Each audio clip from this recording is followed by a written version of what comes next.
श्रीपीठे सुरपूजिते शङ्खचक्र गदाहस्ते महालक्ष्मी नमोऽस्तुते। नमस्ते गरुडारूढे कोलासुरभयङ्करी सर्वपाप हरे देवी महालक्ष्मी नमोऽस्तुते।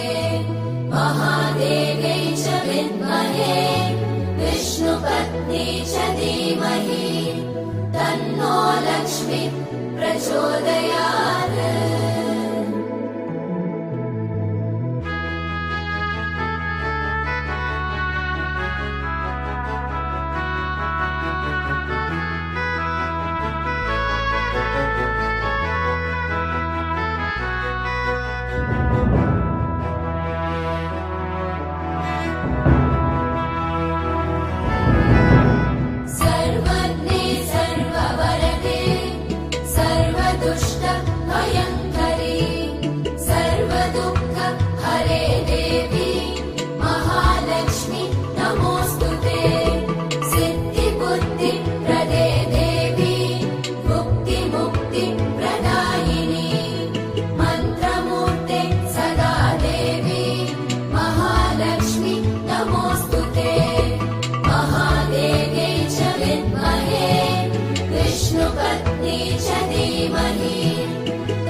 श्रीपीठे सुरपूजिते शङ्खचक्र गदाहस्ते महालक्ष्मी नमोऽस्तुते।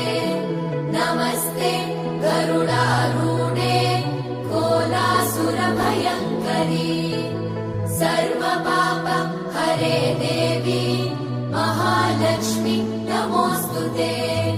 महादेव्यै च विद्महे विष्णुपत्नी च धीमहि तन्नो लक्ष्मी प्रचोदयात्।